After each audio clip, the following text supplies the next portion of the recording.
That's the question, isn't it? Because at the end of the day, you have two conflicting narratives here. On the face of it, the United States, President Trump, and we've been talking about this, frankly, all morning, declaring victory and saying, we've de-escalated the situation, we've averted a crisis. The conversation now is turning towards not an if they're going to come to the table to start talking the nuclear agreement or a new nuclear agreement, but when. On the same point, however, the Iranians continuing a different narrative, if you will. They're talking about U.S. casualties when the United States has assured the world that there were no U.S. casualties in the strikes. And they're also talking, frankly, about how this was a slap in the face of Americans. So two conflicting narratives, but that doesn't detract, I would say, from what this has meant, not just for President Trump in terms of his potential reelection in 2020, in terms of knocking impeachment off the table and off the conversation, off the airwaves for at least a week, and also in terms of the field of 2020. What are we hearing from, and what, frankly, can they say, these Democratic candidates about the way that the president has handled this situation? Because on the face of it, de-escalation, the folks here in the Persian Gulf, Saudi Arabia, UAE, and other countries very happy with this situation. It doesn't take away from the fact that with the death of Qasem Soleimani, you have a lot of unanswered questions as of yet as to how proxies are going to respond, how Iran's going to be able to continue their policies in this region. But at the same point, a de-escalation, there's not really any way you can argue that this isn't a really big win for the president. Absolutely a big win for the president. And during this address overnight, he certainly said everything that asset markets wanted him to. We saw the S&P 500 finishing out at a record high off the back of these easing tensions.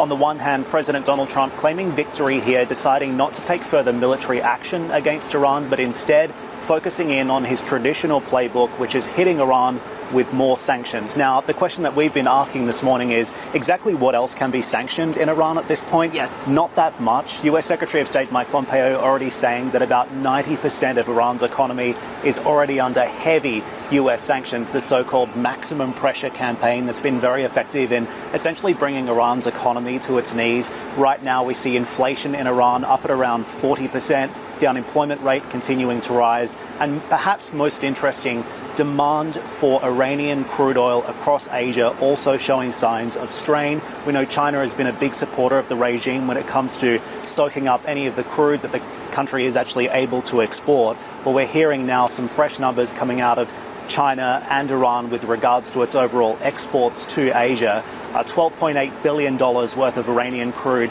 entering China in 2018. Analysts saying today that that number is set to fall below 10 billion in 2020. So obviously signs of strain on the economy, and that's not going to augur well for the Iranians moving forward, clearly putting the United States again in a position of strength here. Absolutely. A big win for the president, a big win for equity markets, seemingly a great win in this context when it comes to the oil markets, when it comes to Saudi Arabia. We saw Aramco really hurting over the last couple of days in particular.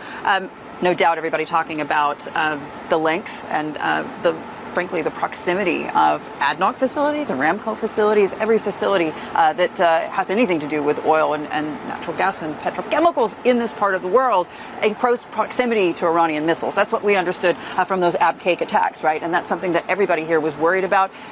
A collective sigh of relief in this part of the world, but at the same point, you still don't have visibility yet on how this is going to evolve down the pike. Because again, you've got two conflicting narratives here.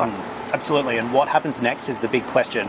We were discussing before about how now, even though the president has been able to claim victory here and domestically, the Iranians can also say this is a victory as well. They've been able to avenge the death of their martyr. Exactly.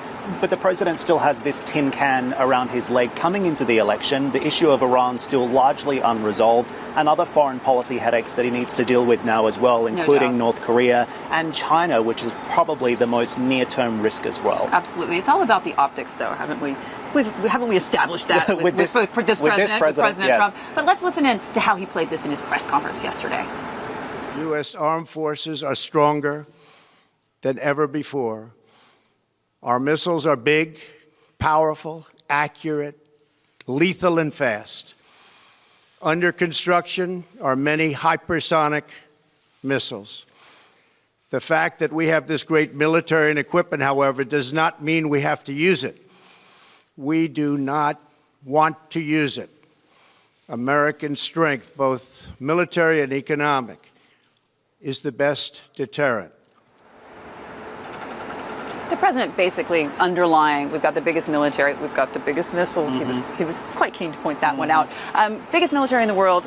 This is something that we don't have to use. We can use this as a deterrent. This is a conversation that I've had and you've had multiple times with U.S. officials who come through this region, talking about maximum pressure, talking about how they want to come to the table and have a conversation with the Iranians. It would be no surprise to me whatsoever that in the weeks and months to come, if we continue to hear about potential conversations being had about another JCPOA, another kind of Iran nuclear deal. So a lot of cards on the table at this point, in spite of the fact that, as we say, there do continue to be two streams of thought about what actually went down here. Indeed, and I think the broader message is take what you hear from the Iranians with a grain of salt. On the one hand, they are very keen to continue to lob rhetoric and threats towards the United States, but this is a country that does not have the military capability to take on the US, nor the economic capability either. So clearly big issues here about what they do moving forward. They can continue to ramp up the threats, but where's it really going to go? Exactly, and this actually works out really well for Tehran, because at the end of the day, think about the months, weeks of protests that were anti-government protests as a direct result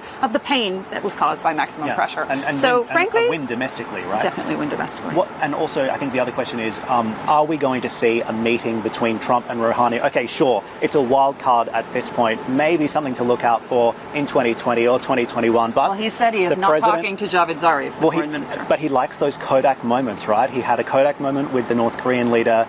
Is he going to do the same with the Iranians? I think it's something to I don't know. It might be the fact that we're here in the sunshine finally together yet again in Dubai. So we're having maybe some overly optimistic thoughts on this. But a lot of things to keep on watching, guys. We're going to hand it back to you.